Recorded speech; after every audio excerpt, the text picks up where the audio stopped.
요 칼럼에 보면은 대법원 판례가 두 개가 등장합니다. 네. 근데 이제 결론적으로 따지면 그 대법원 판례 두 개에 따르면은 네. 아드님 책임이 면하기 어려워요. 어, 예, 설명을 좀 해드릴게요. 예. 네. 이게 뭐 일년 다가구 주택, 소위 네. 말하면 그 집합 건물이 아닌 구분 건물이 네. 아닌 다가구 주택에 다른 세입자 보증금에 대한 확인 설명이 필요하다라고 하는 부분은 분명하지 네. 않습니까? 네. 그건 예전부터 이제 12년부터 판결이 나 있고요, 이미. 네. 근데 이제 그러면 설명을 어떻게 해야 돼? 그거를 어느 정도까지 해야 돼? 이런 그 구체적인 부분이 좀 이제 네. 등장해야 돼. 의문이 등장하거든요. 네. 그 부분에 대해서 이제 22년도 대법원 판결이 나와서 음, 그 22년도하고 작년도 이제 23년도 이렇게 판결이 났는데 그 판결이 나면서 어렴풋하게 이제 이 정도까지는 돼야 되는구나라는 게 윤곽이 드러나고 있어요. 네. 22년도 판결을 먼저 본다면 이게 그 재판 자체는 이제 협회 상대로 재판한 네. 사건이에요. 네. 그 중개사가 잘못했으니까 공제금 줘 이런 거거든요. 네. 근데 이제 핵심 쟁점은 중개사가 잘못했느냐 네. 여기 쟁점이 될 수밖에 네. 없잖아요. 네. 그런 사건에서 이제 원심법원은 이 다가구 주택입니다. 원심법원은 다가구 주택 임대인이 원고들보다 먼저 들어와 살고 있었던 임대인의 계약 내용을 알 수 있는 자료를 주지 않았습니다. 안차 임대인이 기존 임대차 내역에 대한 자료 제공을 거부한 사실을 공인중개사가 중개대상물 확인 설명서에 적었다면, 그러니까 달라고 그랬는데 안 줘, 안 주네요 이렇게 된 거죠. 적었다면 임차인인 원고들은 그에 따른 위험을 스스로 부담해서 계약을 체결한 것이고 거기에 공인중개사 잘못이 있다고 보기 어렵다. 이렇게 네. 판단했단 말이에요. 네. 네. 원심이. 네. 그런데 대법원은 파기했어요. 그를. 네. 왜냐하면 임대인의 자료 제공 거부 사실을 기재하는 정도로는 중개업자의 적절한 확인 설명에 미치지 못한다. 이렇게 됐습니다. 그러면 이제 어떻게 결국은 어디까지 하라 그러냐면 자료 안 주네요 이렇게 하면 안 된다는 거예요. 자료 안 주는데 내가 중개사 전문 자격사인 중개사로 입장에서 볼 때는 이 건물이 뭐 여러 차에서 위험할 수 있다, 안전하다 이런 코멘트를 해야 된다는 거예요. 그를 자료 안 주네요라고 하는 것만 가지고는 그 공중사 임무를 다 했다고 보기 어렵다는 거예요. 근데 이 사건은 이제 우리 사건처럼 이미 이제 선순위 저당, 그 다음에 다른 선순위 임차인들 보증금 이런 거 비춰보면은 그거는 이미 들어오기가 힘든 집이에요. 예. 그러니까 이제 그런 부분을 제대로 설명을 안 해주고 공중개사는 그 일대 시세를 좀 잘 알지 않습니까? 네. 그러니까 이제 왜냐하면 지역에 기반을 두기 때문에 그러는 이제 그런 그 중개사가 보증금 안 알려주네요 라고만 해가지고는 책임을 면하기 어렵다는 부분을 판단을 했단 말이에요. 이렇게 되고 그 다음에 23년도 이제 작년에 났던 대법원 판결도 취지는 비슷합니다. 이거는 이제 어떤 사안이냐면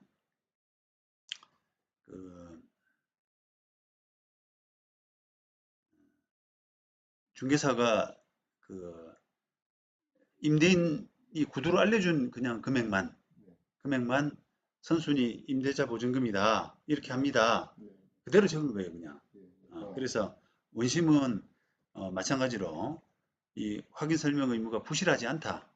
중개업자한테는 책임 물을 수 없다. 이렇게 판단했는데 대법원은 파기했습니다. 이유는 뭐냐면 그가 좀 부족하다는 거예요. 그러니까 그 알려준 대로만 기재하는 그걸로는 책임을 다했다고 할 수 없고 좀 더 설명이 필요하다는 겁니다. 이 집의 가치가 뭐 얼마고 그 다음에 내가 알아보니까 이거는 보증금이 상당히 있을 가능성이 있으니까 이런 걸로 따지면은 조금 위험하다 이런 정도. 그래서 그 당시에 임대차 계약할 당시에 컨디션으로 비춰보면은 이미 이제 그 집에 많이 그 보증금 같은 것들이 많이 찼다 뭐 이런 부분들을 설명까지 해야 되는데 그냥 주인이 알려준 것만 가지고는 기재했다고 해가지고는 부족하다라는 부분을 판단했거든요.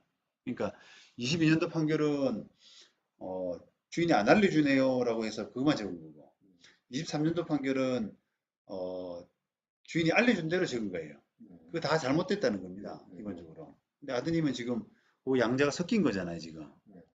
그죠? 그러니까 잘못됐다고 볼 가능성이 커요. 알려주지 않고 뭐 얼마라고 하면 이렇게 되잖아요. 내역은 제출하지 않고 얼마라고 하면 이렇게 되잖아요. 근데 실제로 깨보니까 뭐 아까 6억이라고 했잖아요. 네. 근데 8억 정도 된다.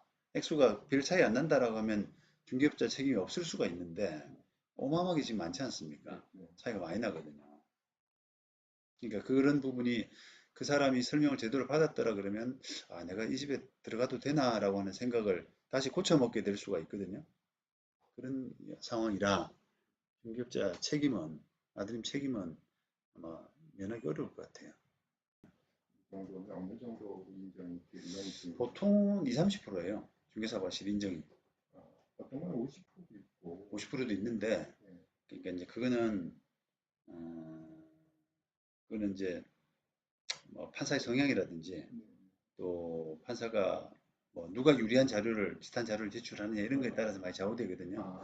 근데 2, 30%가 저는 많다고 봅니다. 예. 원액의 30%군요. 네. 책임지는 6천에 20%면 뭐 3천 얼마가 되잖아요. 예. 3, 4천? 그 정도 되지 않을까. 이 사건은 선생님, 이 사건은 통상의 그 중개사 잘못보다는 어 저기 중개사 과실이 조금 중개사 과실을 좀 적게 하는 편이에요. 중개사 책임 인정을 좀 적게 하는 편입니다. 보통은 아니, 돈 주고 중개사한테 맡겼으면 중개사가 다 해줄 걸로 생각을 하잖아요.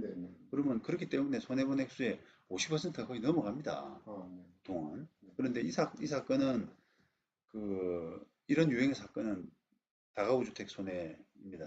이런 유형의 사건은 책임을 조금 낮추는 이유가 한계가 있다는 거예요. 중개사가. 주인이 안 알려주는데 어떻게 그걸 그때는 중개사법 개정 이전입니다. 임대인이 네. 내역서 제출 의무가 있잖아요. 네. 개정되기 이전입니다. 이 당시에 네. 어쨌든 간에 지금은 이제 개정돼서 이제 의무적으로 제시를 해야 되지만. 네. 근데 지금 대부분 판례가 쌓여 있는 것들은 다 어쨌든 그 개정 전의 문제거든요. 다. 그런데 과실 비율이 중개사 비율, 과실 비율을 좀 낮춘 이유는 그런 이유 때문에 그런 거예요. 그러니까 그런 부분을 설득하고 통상 수준으로 좀 받는 게 필요하겠죠.